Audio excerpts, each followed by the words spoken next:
My friend didn't know. My name is Rose, and I've been married to John for 2 years. We don't have children, and both of us are consumed by our work, even on weekends. Despite our hectic schedules, we managed to synchronize for a yearly overseas trip. When we got married, we stretched our budget to purchase an upper floor apartment in the Bay Area, banking on its future asset value. We're content with our lives. Emily, a close friend from high school, joined me for lunch one day at a cafe near the park. She's still single and has high standards for men, especially in education and income, often checking dating apps. Despite our different lives now, we share a deep bond and know each other's romantic history. After 2 years, Emily finally asked if she could visit my apartment, a place she'd never seen before. On the weekend, Emily arrived, her amazement palpable through the intercom. "Wow, this is amazing," she repeated as I opened the door. The apartment was huge, and the elevator ride took forever. I had chosen this large apartment as a once-in-a-lifetime purchase without any compromises. Emily admired the high-floor penthouse and luxurious interior design, commenting on how expensive it must have been. I replied that it was a $6 million apartment with excellent security. Emily's eyes widened in awe. She asked to use the bathroom, leaving me momentarily puzzled in the living room. I directed her to the bathroom and started preparing tea in the kitchen. Concerned when she took longer than usual, I was about to check on her when she returned. Emily was wearing a familiar necklace, which I realized was mine. She struck a playful pose and asked how she looked, but quickly laughed it off, saying she found it cute. I couldn't believe Emily's behavior, but chose not to criticize her. She then proposed borrowing the necklace for a while, pleading to wear it for a date with a doctor she met through a dating app. Reluctantly, I agreed, but emphasized its importance. As a gift from John, Emily seemed thrilled and started caressing the necklace. Later, I pretended to go to the bathroom, but actually checked the bedroom. As expected, the closet and bedside chest weren't properly closed. Emily must have opened every drawer and door, touching my jewelry, watches, and precious metals. I confronted her, but she puffed her cheeks and apologized lightly. Not wanting to damage our friendship, I let it go with a laugh. John arrived home holding a box of cake. It was the first time he and Emily had met since our wedding. Initially awkward, they gradually warmed up to each other, and dinner became lively. By the time we enjoyed the cake, John and Emily were chatting, like old friends. Emily's casual touches towards John bothered me, but I reasoned it was better than being distant.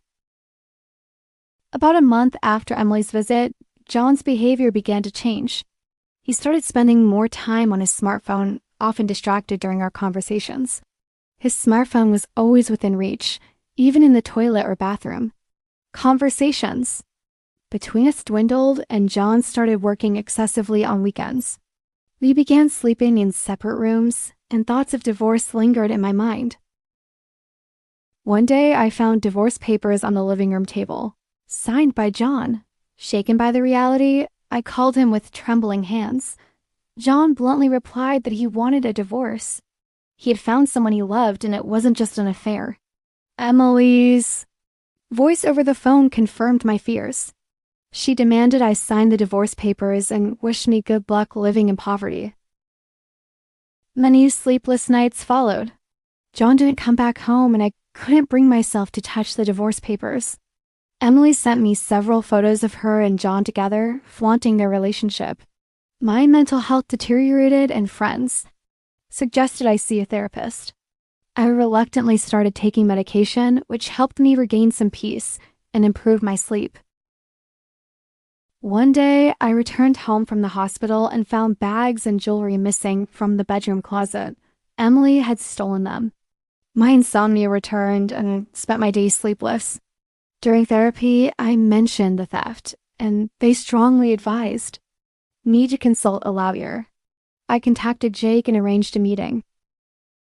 Jake asked what I wanted to do.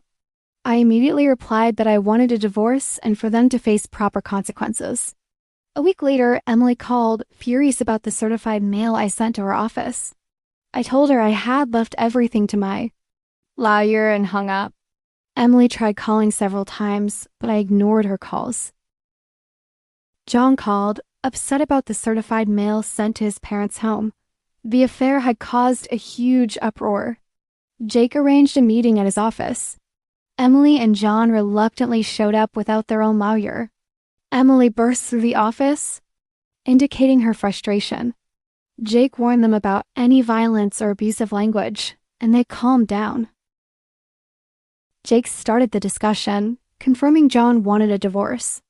Given the affair, we would claim damages. Emily arrogantly claimed they had more money than they knew what to do with, boasting about John's supposed position as president of a jewelry company. Jake revealed that I was the president, not John. Emily was shocked, and John hung his head.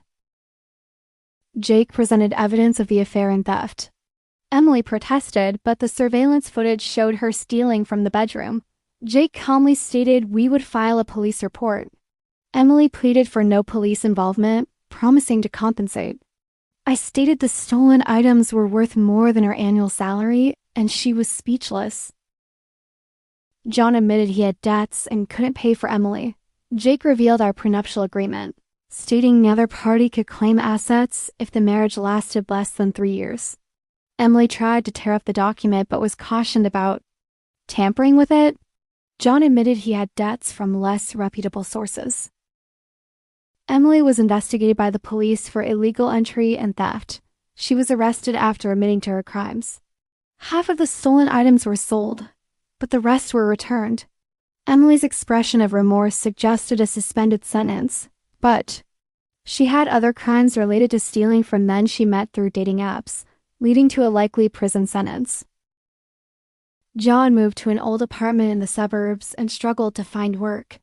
I focused more on work, expanding our company's jewelry distribution to Europe. During a vacation to Europe, I connected with a jewelry shop owner in France who agreed to display our jewelry. We hit it off, and I focused on sales in France, enjoying the perk after all I've been through.